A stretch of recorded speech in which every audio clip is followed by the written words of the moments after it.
Global Afrique Live. Prêt à vivre une aventure exceptionnelle à travers l'Afrique et bien au-delà? Abonnez-vous à Global Afrique Live dès maintenant pour ne jamais manquer une découverte captivante.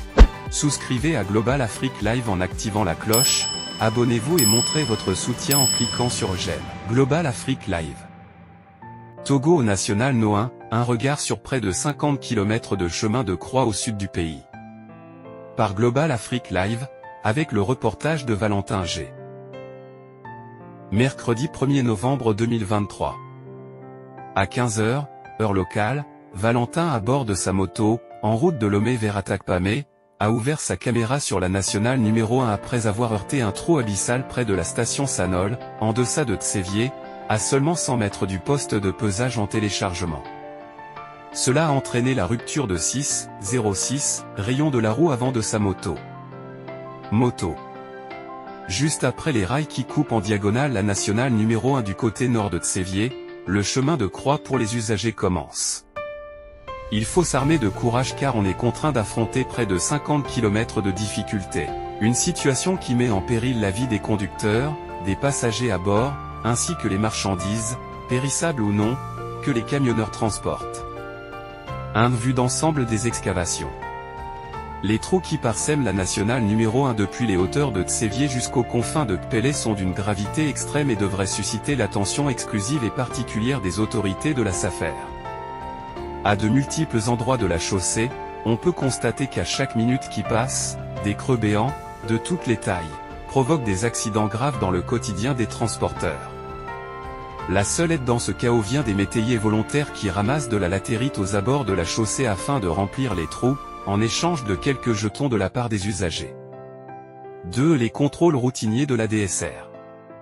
Comme si la traversée de ce chemin de croix ne suffisait pas, il faut également composer avec les agents de la Direction de la Sécurité Routière, DSR, qui pour des contrôles de routine, extorquent de l'argent à chaque conducteur, sans aucune traçabilité, pour des motifs que nous ignorons tous.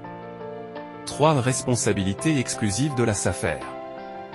Il est crucial d'interpeller Monsieur Sylvain Atutu-Tchancha, le directeur général incontournable et immuable de la SAFER, pour son manque de résultats et son indifférence notoire face aux dangers publics, notamment son refus délibéré d'assumer la tâche qui lui incombe. Monsieur Tchancha dirige cette société prospère depuis plus de 10 ans et continue de la gérer de manière évasive.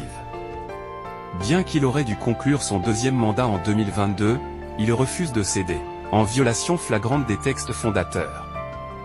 4. Le potentiel mécontentement des camionneurs. Comprenant que rien n'est fait pour soulager les usagers dans cette situation, ces derniers grincent des dents et promettent de franchir le pas dans un mécontentement généralisé dans les jours à venir, et ce, de manière soudaine et imprévisible. Piqués par la rage de comprendre les raisons des pannes et des accidents près de la nationale numéro 1 dans ce tronçon périlleux, plusieurs conducteurs à qui j'ai tendu mon micro ont refusé de se faire enregistrer. Il est cependant important de noter que le ras-le-bol est sur toutes les lèvres. En attendant la réfection de cette portion de la nationale numéro 1 en totale déconfiture, prions pour que Dame Nature veille sur l'intégrité physique de tous ceux qui empruntent ce tronçon.